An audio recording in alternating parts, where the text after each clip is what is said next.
Bom dia, turma. Hoje vamos introduzir a anatomia do sistema gastrointestinal. Não é? Vamos introduzir a anatomia e fisiologia do sistema gastrointestinal. Não é? Dizer que a cavidade abdominal é a cavidade mais complexa que nós temos, pelo fato de albergar vários órgãos que fazem parte de vários sistemas. Não é? E acredito que todos nós sabemos que o sistema gastrointestinal tem uma função primordial, não é? Que é a digestão do alimento, a absorção, para funcionar como fonte de energia, não é? Para todas as estruturas que fazem parte do organismo. Anatomicamente falando, o sistema gastrointestinal é dividido em tubo digestivo e órgãos anexos. Tubo digestivo, o nome já diz, não é? É o canal, não é, que vai começar a partir da cavidade bucal até ao ânus, que é responsável pelo transporte do conteúdo alimentar. E os órgãos anexos, não é? Como o nome já diz, são órgãos anexos, não é? São auxiliares, não é? Não iria valer nada o tubo digestivo sem esses auxiliares, não é? Então, os auxiliares, nós vamos ter os dentes, vão triturar os alimentos, mastigar, não é? Vamos ter a língua, que vai ser responsável também no sentido de misturar os alimentos que estão a ser triturados ou cortados. As glândulas salivares, que vão produzir a saliva, que será responsável pela lubrificação do alimento e produção de enzimas, responsável pela digestão dos alimentos. O pâncreas também, no mesmo contexto, não é? Que produz várias enzimas que vão ser responsáveis pela digestão destes carboidratos, proteínas e lípidos. Fígado, não é? Que tem a função primeiro de produzir os sais biliares que vão estar acomodados a nível da vesícula biliar, não é? E, para além disso, é responsável pelo armazenamento, não é? Dos nutrientes que serão absorvidos a nível do trato gastrointestinal. Tubo digestivo, boca, faringe, esôfago, estômago, intestino delgado, intestino grosso, não é? Então, de uma forma resumida, sobre o que acontece na boca já ficou um pouco claro. Faringe é simplesmente uma via de condução do alimento, não é? Só são processos mecânicos que ali ocorrem. Da faringe, esôfago também, o esôfago é um condutor do bolo alimentar, não tem mais nada de especial. Estômago. No estômago, o bolo alimentar vai ser misturado a ácido clorídrico, vai ser misturado as enzimas, não é? Responsável pela digestão dos alimentos, por exemplo, a pepsina. E há de haver esse processo de mistura, não é? do bolo alimentar com as secreções gástricas, com essas enzimas, e vai deixar de ser bolo alimentar, não é? Ou vai deixar de ser bolo alimentar, vai ser quimo, não é? Vai mudar de nome. Então, depois daí, a alimentação é de ir para o intestino delgado, começando pelo duodeno, não é? Depois do duodeno irá para o jejum, do jejum irá para o íleo, não é? E o íleo é a última porção do intestino delgado. E é a nível do intestino delgado que ocorre a maior absorção dos alimentos, não é? Porque é o intestino delgado que é rico em várias enzimas que já são responsáveis pela digestão desses alimentos e pela sua absorção. E depois o intestino grosso. O que você comeu já foi absorvido? Sim, já foi. Onde? Principalmente no intestino delgado. O que é que ficou? Ficou água e sais minerais. Então, nós ainda precisamos dessa água, ainda precisamos desses sais minerais. Então, é onde vai entrar o intestino grosso. O intestino grosso é responsável pela absorção da água e sais minerais. Então, se tu absorves água e sais minerais, não é? Do quilo, porque já passa a chamar-se de quilo, não é? Primeiro foi bolo alimentar, no estômago transformou-se de bolo alimentar para quimo, depois de quimo para quilo. Então, o quilo vai ter uma massa mesmo consistente, aquilo que nós vamos chamar de mesmo fezes consistentes. Então, é por isso que quando alguém tem um problema a nível do intestino grosso, que implique a dificuldade da absorção da água e minerais, isso significa que o paciente vai ter fezes moles, que de certa forma pode chegar a caracterizar-se por diarreia. Então, aqui já temos tudo bem organizadinho. Não é que são as funções do sistema gastrointestinal. Função de digestão, secreção, mistura, digestão, absorção e defecação, como eu já tinha explicado antes. Estruturas da parede do tubo digestivo. Não é? Então, o tubo digestivo tem camadas, desde a camada interna até a camada externa, isto é, de dentro para fora. Primeiro vamos ter a mucosa, vamos ter a submucosa, vamos ter a muscular, depois é que nós vamos ter a serosa. A mucosa é constituída pelo epitélio, que é constituída pelas células que vão delimitar o tubo digestivo. Depois do epitélio, a mucosa vai ter a lâmina própria, que é constituída pelo tecido conjuntivo, glândulas, nódulos linfáticos e capilares. E depois vamos ter uma fina camada muscular que vai limitar a mucosa da submucosa, que chama-se musculares mucosa, não é? E é importante frisar que a mucosa, a nível do intestino delgado, tem velocidades. Essas velocidades têm a função de aumentar a superfície de absorção dos alimentos. Talvez mostrar-vos o que são velocidades, para vocês possam ter ideia.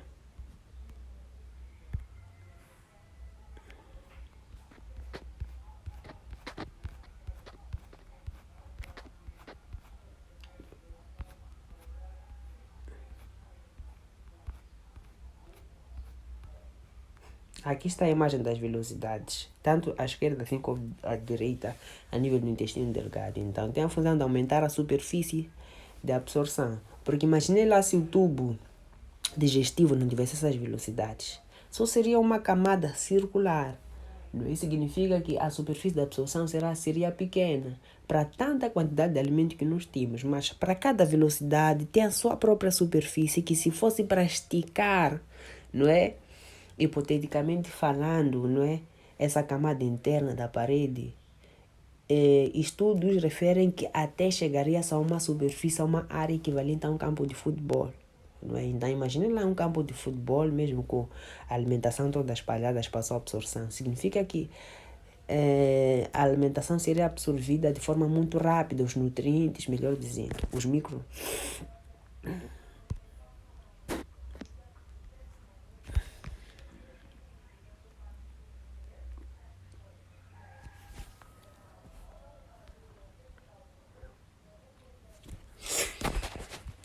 Desculpa, estou constipado. Ai, meu Deus. Então, continuando, já falamos da mucosa, que é a camada mais interna. E temos aqui a imagem que mostra a mucosa, túnica mucosa. Então, é a camada mais interna.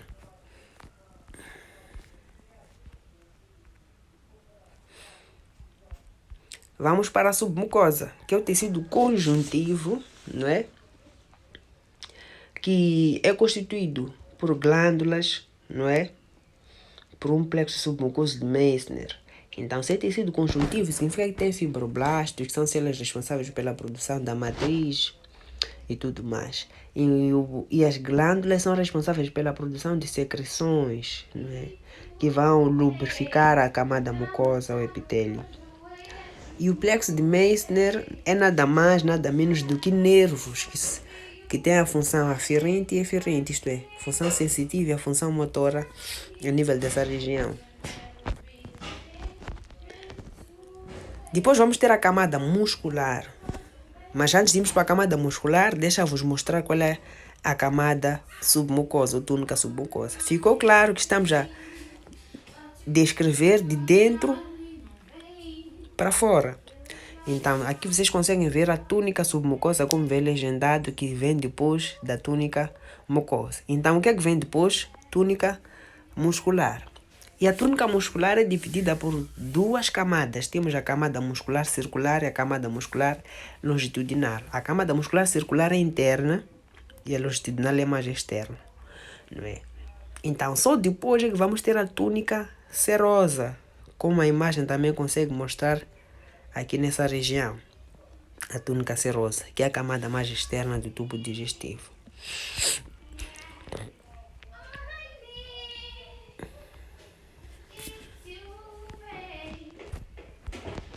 Então, é isso mesmo que já vinha descrito aqui, não precisamos repetir. Boca. O que é que tem de especial para nos falarmos sobre a boca? Está mais do que claro que o tubo digestivo começa a nível da cavidade bucal, não é? É nela em que os processos da digestão vão começar. É a nível da boca que é produzida a saliva. É essa saliva que é constituída por enzimas responsáveis pela degradação do amido, celulose. É essa saliva que é responsável pela lubrificação do bolo alimentar que nós vamos ter a nível da boca. E a nível da boca que nós vamos ter os dentes, que são responsáveis pela trituração dos alimentos, e a própria língua pela mistura dos mesmos, não é? Então aqui temos uma revisão anatômica daquilo que é a boca. Temos os lábios, não é? Temos o palato duro a nível da face superior, vamos ter o palato mole na face superior e posterior, vamos ter as bochechas e a própria língua da qual nós já tínhamos falado. Dentes, não é? Os dentes, a sua função está mais do que clara, não é? Que é de esmagar os alimentos, não é? É esmagar os alimentos para que sejam estruturas um pouco menos complexas, não é? Para que sejam lubrificadas, depois sejam degradadas, não é? Nós, seres humanos, temos dois tipos de dentes. Ou temos ou tivemos. Os dentes decíduos e os dentes permanentes. Os dentes decíduos são os dentes de leite, não é? Que começam a surgir a partir dos 6 meses, não é?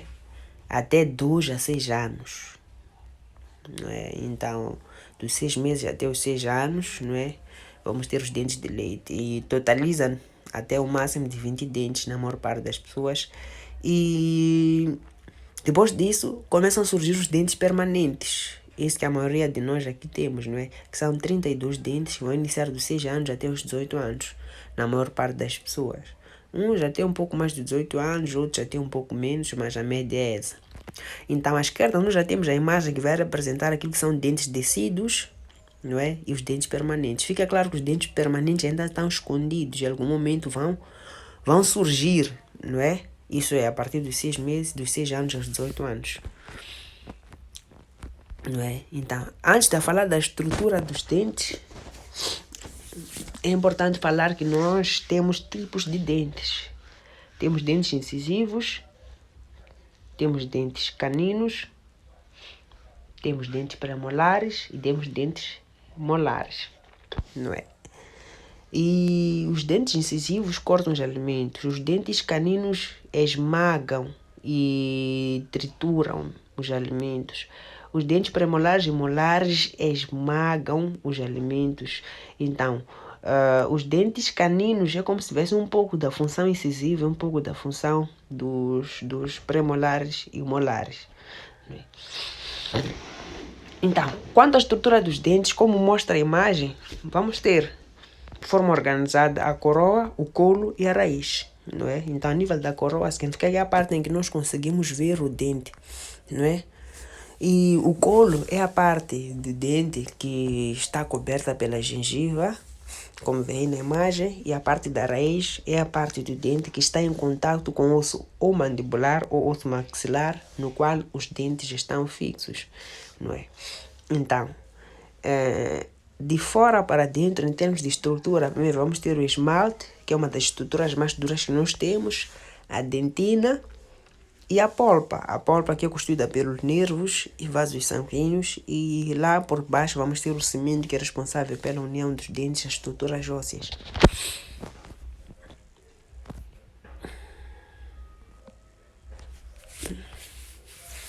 Quando alguém está com fome, põe os alimentos na boca. Inicia o processo da mastigação. Os incisivos responsáveis pelo corte e os molares responsáveis pela trituração. Os incisivos têm ação muscular de 25 kg e os molares de 90 kg. Isso nos faz chegar à conclusão de que os músculos responsáveis pela mastigação, não é? São os músculos mais fortes, ou um dos músculos mais fortes que nós temos. É incrível, mas é verdade. Aqui vem escrito, apesar de ser muitas vezes um ato voluntário, a mastigação é na maior parte das vezes um ato reflexo. O que é que isso quer dizer? Vamos lá dar um exemplo. Quando tu andas, é um ato voluntário ou um ato reflexo? Ato voluntário é aquilo que tu queres fazer, mandas fazer imediatamente e conscientemente. Enquanto que ato reflexo é aquilo que é automático. Isto é, tu não precisas nem estar a prestar atenção na coisa, a coisa está a acontecer. Em outras palavras, é como se tu nem quisesses que aquilo acontecesse, mas está a acontecer. No entanto, andar e mastigar é uma mistura do ato voluntário e do ato reflexo. Porque é voluntário porque tu andas quando queres. Se tu não queres, tu não andas. Se tu não queres mastigar, tu não mastigas. Mas ao mesmo tempo, a partir do momento que tu começas a andar, não precisas toda hora estar a pensar que queres andar para andar ou estar a emitir ordens para os músculos para andar. Pelo contrário, tu queres andar, dás os primeiros passos, estás a pegar o telefone, estás a escutar música, estás a falar ao telefone, não estás atento no fato de estar a andar, mas ao mesmo tempo estás a andar. Isso é porque o nosso próprio sistema nervoso se encarrega de exercer isso de forma automática e de forma reflexa. É a mesma coisa que acontece a nível do processo da mastigação. Tu comes porque queres, mas não precisas toda hora estar a prestar atenção no fechamento e abertura da boca, como se aquilo fosse a única coisa que tivesse que fazer naquele exato momento. É por isso que considera-se que é uma mistura entre ato voluntário e ato reflexo.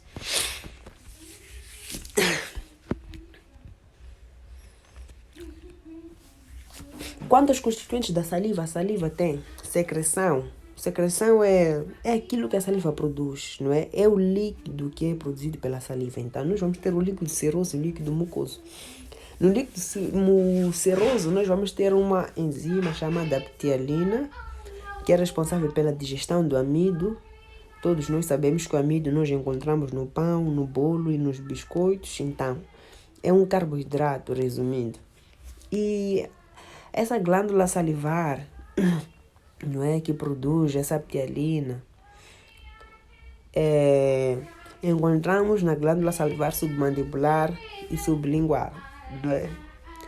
E a secreção mucosa é rica em mucina. A mucina é muco, em outras palavras, não é? Que é responsável pela lubrificação do alimento para a sua melhor mistura e digestão pelas enzimas em estruturas do tubo digestivo subsequentes. Continuando, faringe. A faringe é responsável pela passagem do alimento da boca para o esôfago, não é? Então aqui fica claro que a faringe tem função meramente mecânica. Não vamos encontrar enzimas na faringe, não vamos encontrar dentes na faringe ou qualquer outra coisa. Então, simplesmente tem uma função mecânica. Então, aqui tem que ficar claro, não é? Que durante o processo da passagem do bolo alimentar da boca para a faringe, significa que o palato mole terá que fechar as fossas, a face posterior das fossas nasais para que o alimento não entre no nariz, não é? Então, é importante vocês terem noção dessa função. E ao mesmo tempo, a epiglote vai fechar, não é? Para que o alimento não entre a nível das vias respiratórias, mas sim passe pelas vias digestivas. Então é importante que vocês tenham noção desses dois processos que acontecem durante o processo da deglutição. Deglutição significa engolir.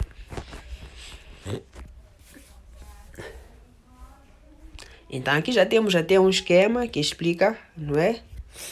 Como é que isso acontece? Vamos ter o alimento, vamos ter a pressão da língua para cima e para trás contra o palato, que o palato vai ser empurrado para trás. O palato mole, ao ser empurrado para trás, vai fechar as fossas nasais para que o alimento não chegue nas fossas nasais, não é? E por baixo, como já tinha explicado sobre a epiglota também vai fechar, não é?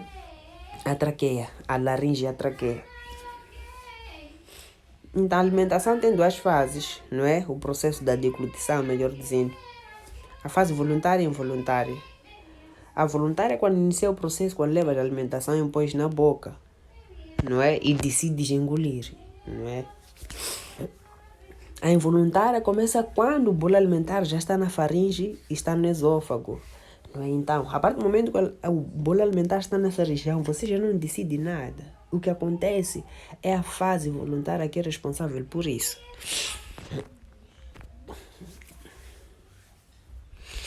Então aqui temos esquemas, não é? Que representam como é que isso realmente acontece. Vamos ter o bolo alimentar, não é? Que vai chegar na faringe e aí vai começar a fase involuntária. E o bolo alimentar vai estimular áreas receptoras responsáveis pela deglutição. Essas áreas vão transmitir informação através dos nervos sensitivos para o tronco cerebral. E o tronco cerebral há de enviar informações motoras de volta para os músculos da faringe. E esses músculos da faringe vão contrair-se e vão movimentar o bolo alimentar da faringe para o esôfago. Então, de uma forma resumida, não é? Durante esse processo há de haver fechamento da traqueia, porque é uma via respiratória, há de haver abertura do esôfago e há de haver a onda peristáltica que vai ser responsável pelo movimento do alimento. Não é?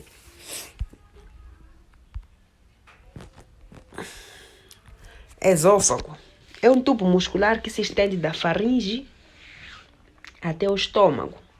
Também o esôfago tem uma função meramente mecânica, não tem enzimas, não é? Que são responsáveis pela digestão do alimento, mas tem a função de condução do bolo alimentar da cavidade bucal ou da faringe para o estômago. Divide-se em 3 porções: cervical, que tem a ver com o pescoço, torácica, que está na região torácica, e abdominal, que está na região abdominal, como mostra aqui a imagem. Então, vai dividir a região torácica da região abdominal, como vocês podem ver, é o músculo, né? O músculo diafragma que está aí.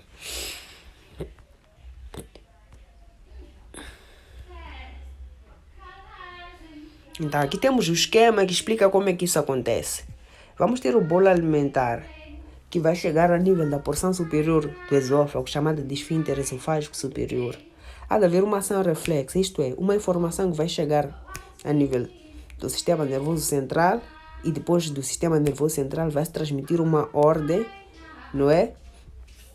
Que vai estimular a contração do esfíncter, uma vez que o bolo alimentar já está no esôfago. Essa contração do esfíncter vai descendo, vai empurrando a alimentação através do movimento peristáltico até próximo à porção final ou à porção diafragmática do esôfago, que vai estimular a abertura do esfíncter esofágico inferior, que vai permitir a abertura do mesmo e passagem do alimento do esôfago para o estômago. Então aqui temos uma imagem que representa aquilo que é o peristaltismo. Então vocês conseguem ver aqui no lado esquerdo da imagem o bolo alimentar e logo acima, não é? Temos uma contração do esôfago. Então essa contração do esôfago vai descendo e à medida que vai descendo, vai empurrando o bolo alimentar para baixo. Então, se vai empurrando para baixo, em algum momento esse bolo alimentar vai chegar no estômago. Então, essa característica do movimento peristáltico, porque esse movimento cria uma contração e empurra, não é? O bolo alimentar de cima para baixo. Estômago é a maior dilatação do tubo digestivo, não é? Está claro que o mesmo está situado no abdômen, logo abaixo do diafragma. Como está claro, o diafragma vai dividir a cavidade torácica da cavidade abdominal. Está em frente ao pâncreas, não é? Acima do duodeno, à esquerda do fígado e à direita do baço. Essas são as relações anatômicas do estômago, não é? Inicia-se no termo do esôfago e estende-se até o intestino delgado. Isso é, o esôfago, ao terminar, começa o estômago, ao terminar, começa o intestino delgado. Especificamente, duodeno, porque o duodeno faz parte do intestino delgado. À esquerda, em termos de anatomia, o estômago vai ser dividido em fundo, em corpo, em antro, não é? E piloro. E vai ter duas curvaturas, não é? À esquerda vamos ter a curvatura menor e à direita vamos ter a curvatura maior, não é? E existe um ângulo entre o corpo do estômago e o piloro que chama-se incisura angular, não é? E é importante frisar que do estômago para o duodeno não existe o esfíncter pilórico. O que é esfíncter? Esfíncter é uma estrutura muscular que se contrai, se aperta e que não permite a passagem, não é, de substância ou de estruturas de uma região para outra. Só permite quando realmente for necessário. Então é como se fosse uma porta, não é, que vai dar limites entre um quarto e o corredor e por aí em diante. E essa porta só se abre quando alguém realmente quer sair, não se abre de qualquer maneira ou qualquer outra coisa parecida. Então aqui nós vamos ter o esfíncter pilórico. Digo isso por quê? Porque falei do esfíncter esofágico superior e esfíncter esofágico inferior, agora estou a falar do esfíncter pilórico, que vai dividir ou vai separar o estômago do duodeno. Então esse esfíncter só vai se abrir quando o bolo alimentar, ou o quimo, melhor dizendo, que está no estômago, já estiver na hora do mesmo ter que chegar a nível do intestino delgado. Depois de ter ocorrido a mistura com ácido clorídrico, não é? Com pepsinogênio, não é? E com todas as secreções que são produzidas no estômago, que são responsáveis pela digestão do alimento. Então, aqui nós temos as funções motoras do estômago, que é armazenamento da alimentação, mistura e esvaziamento, não é? São funções motoras. Agora, funções digestivas, é aquilo que eu já tinha explicado. O bolo alimentar, quando chega no estômago, não chega no estômago só para passar, chega no estômago para ser digerido em estruturas menores e vão ser digeridas através de enzimas. E uma das enzimas que nós temos no estômago, não é? É a lipase gástrica, que vai digerir os lípidos, e o pepsinogênio, que vai digerir as proteínas.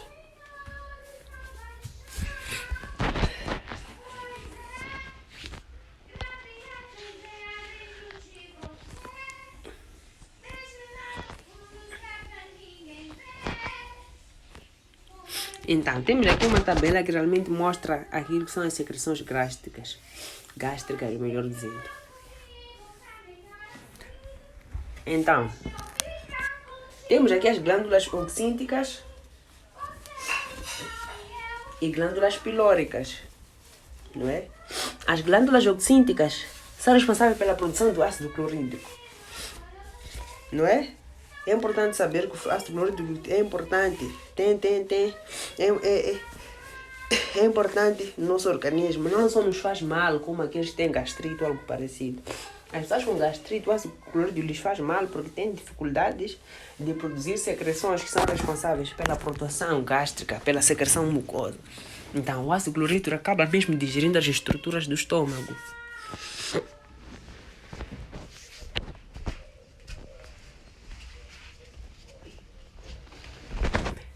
Para além disso, temos o pepsinogênio, não é?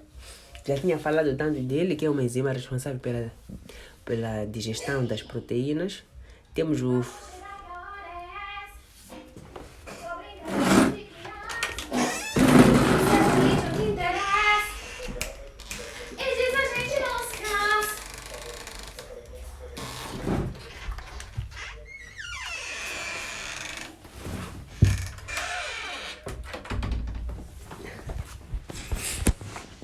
Continuando, desculpa, minha irmã estava fazendo muito barulho.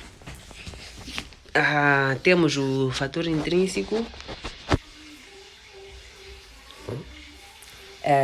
Esse fator intrínseco é responsável pela absorção não é, da vitamina B12, não é, facilita a absorção da vitamina B12 a nível do intestino delgado, não é? Então, com o tempo, com o andar das aulas, vamos explicar o que é que isso quer dizer. Mas a verdade é que quando tu tens falta do fator intrínseco, significa que essa vitamina não vai ser absorvida, a pessoa fica com anemia megaloblástica e problemas neurológicos. E o próprio muco, não é? O muco é aquele líquido pastoso que parece ranho, que está a nível da superfície interna da parede, não é?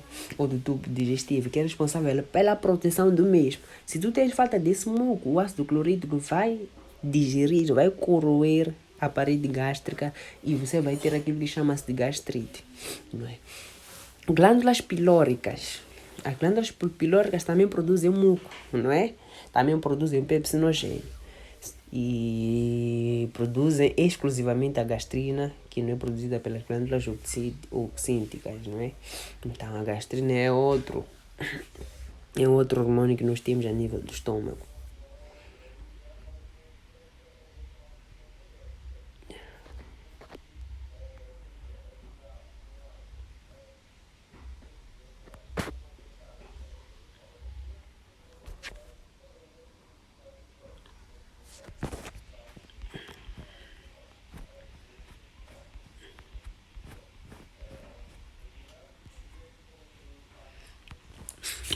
Intestino. Nós temos intestino delgado, intestino grosso, não é? De uma forma resumida, não é?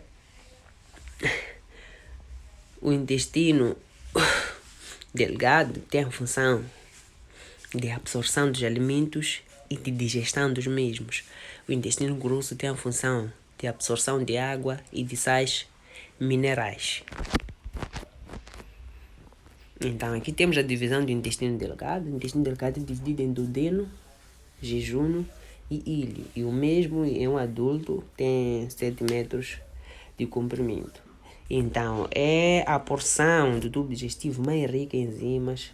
É por isso que é a porção em que mais absorção vai existir. Então, uma vez que é dividido pelo duodeno, jejunum e íleo, vamos começar pelo duodeno. Né? Temos aqui a imagem do duodeno, em que vai ter a porção superior, a porção descendente, porção horizontal e porção ascendente. E aqui fica claro que o duodeno está anteriormente à cabeça do pâncreas e a nível do mesmo duodeno em que vão desembocar os sais biliares que são produzidos no fígado e armazenados na vesícula biliar. Qual é a função desses sais biliares? Os sais biliares são responsáveis pela emulsificação das gorduras. Vocês sabem que gordura e água não se dão bem. Quando tu misturas aquilo, cada coisa fica na sua camada. A gordura fica por cima e a água fica por baixo. Então, isso não seria bom a nível do nosso organismo, porque a função da digestão é transformar substâncias complexas, substâncias grandes em substâncias pequenas. Então, esses sais biliares fazem isso com as gorduras, não é? Transformam as gorduras em substâncias grandes para substâncias pequenas, para que aumente a superfície de contato a ponto das enzimas responsáveis pela digestão dos lípidos comecem a degradar esses lípidos em substâncias ainda mais pequenas para que sejam absorvidas a nível do intestino delgado. Então, a imagem das velocidades, acredito que já tenha mostrado que é responsável por aumentar a superfície de contato. E temos aqui o intestino grosso, não é? Temos aqui o intestino grosso. Já ficou claro sobre aquilo que é a função do intestino grosso. É o próprio intestino grosso que dá massa às fezes, dá uma massa mais sólida, porque ele absorve água, então as fezes ficam mais duras, mais consistentes, assim eu posso dizer, e absorve os sais minerais. Em termos de comprimento, é muito menor que o intestino delgado, que tem 7 centímetros. Este aqui só tem 7 metros. Esse aqui só tem 1,5 metros, não é? E aqui temos as porções, não é? Que é importante saber. Então, o intestino grosso é dividido pelo cólon ascendente, pelo cólon sendo mais sequencial, não é? Primeiro é importante frisar que o ilho termina a nível do intestino grosso. Então, do ilho para o intestino grosso temos a válvula iliocecal. Então é aí que vai começar o intestino grosso. Vai começar primeiro pelo apêndice, não é? E vamos para o seco, depois vamos para o cólon ascendente, essa parte que está a subir, cólon transverso, a porção transversa, não é? E cólon descendente e cólon sigmoide, diz cólon sigmoide porque tem forma de S. Depois é que nós vamos ter o reto, e depois do reto é que nós vamos ter o canal anal, né? Sobre apêndice vermiforme, acho que vocês já ouviram falar de apendicite. Quando diz que alguém tem apendicite é porque a pessoa tem inflamação do apêndice vermiforme, né?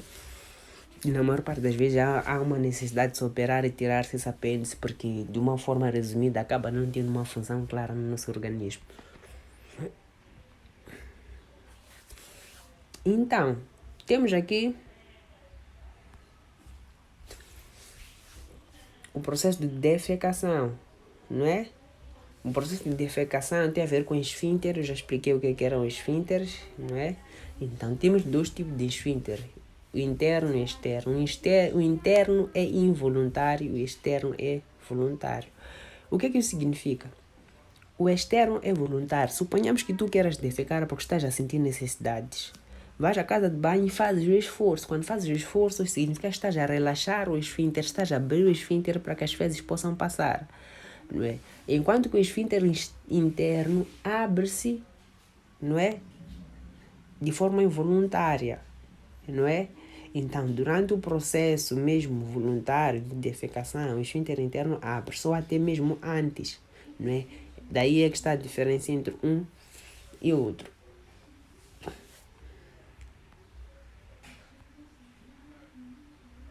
Então, é importante saber que esse processo de defecação precisa de nervos, não é? Precisa de nervos, precisa de comando, não é? Precisa de um sistema nervoso a fazer isso, não é? E é responsabilizado principalmente pelo nervo parasimpático, não é? É importante que vocês tenham noção do que é sistema nervoso simpático e sistema nervoso parasimpático para saber do que realmente eu estou a falar. Mas de uma forma resumida, sistema nervoso simpático é aquele que tem a ver com medo, com fuga, com adrenalina, não é? Então, qualquer coisa que faça bater forte o teu coração na tentativa de tu quereres te proteger de alguma coisa, não é? Tem a ver com o sistema nervoso simpático. Enquanto que parasimpático é o contrário. Se o simpático tem a ver com medo, o parasimpático tem a ver com o quê? Com relaxamento, não é? Uma pessoa que está relaxada, está em paz, não tem por que fugir, não é? A frequência cardíaca não está rápida, está baixa. Então, é o sistema nervoso parasimpático. A questão que eu vos faço é, quando tu estás a defecar, não é? Estás tenso ou estás relaxado? Quando tu estás a ejacular, estás tenso ou estás relaxado? Não é? Então, é o sistema nervoso parasimpático que acaba agindo nessas situações. É por isso que esse tipo de atividade é bom, não é? Porque tem a ver com o relaxamento, não é? Com a sensação de tranquilidade e tudo mais.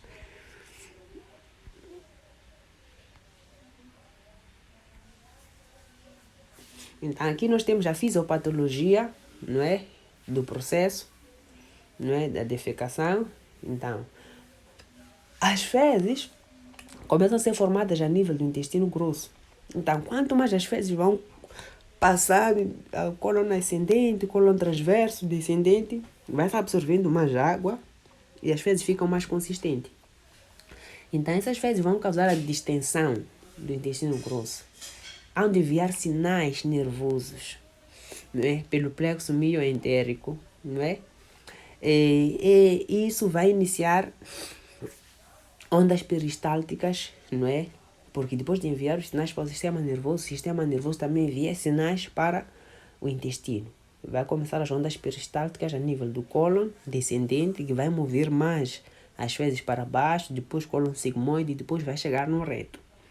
Então, quando chega no reto, força as fezes para sair através do ânus. não é? Então aqui nós temos aquilo que é a composição das fezes, não é? Imagino que muitos não sabiam, mas nas fezes temos água, não é? Que constitui 3/4 das fezes. Isso significa o quê? Que a maior parte da constituição das fezes é água, não é? Há quem diga que existam certas regiões, em certos sítios em que as fezes são usadas como fonte de água, os esgotos, não é? Ou qualquer coisa parecida. E 1/4 só é que é de substância sólida, não é? E esse 1/4 é constituído por bactérias mortas, gorduras, matéria inorgânica, que são sais minerais, proteínas em menores escalas, não é? E resíduos alimentares não digeridos, como a celulose. Não é? E o cheiro é responsabilizado, não é? Devido aos produtos da degradação bacteriana, porque as bactérias também são responsáveis pela digestão de muitas estruturas no contexto da sua própria sobrevivência. E a cor castanha, não é? É responsabilizada por uma estrutura chamada estercobilina, que é resultante da degradação, não é? Da bilirrubina, que é uma proteína, não é? E na próxima aula já podemos falar daquilo que são glândulas anexas. Então, nessa primeira aula falamos do tubo digestivo. Falamos de todas as estruturas, funções, anatomia. Então, falamos da fisiologia, da anatomia, das estruturas do tubo digestivo. Então, na próxima aula vamos continuar com anatomia e fisiologia das glândulas anexas. E espero que tenham percebido. Continuação de um bom dia para vocês. Obrigado.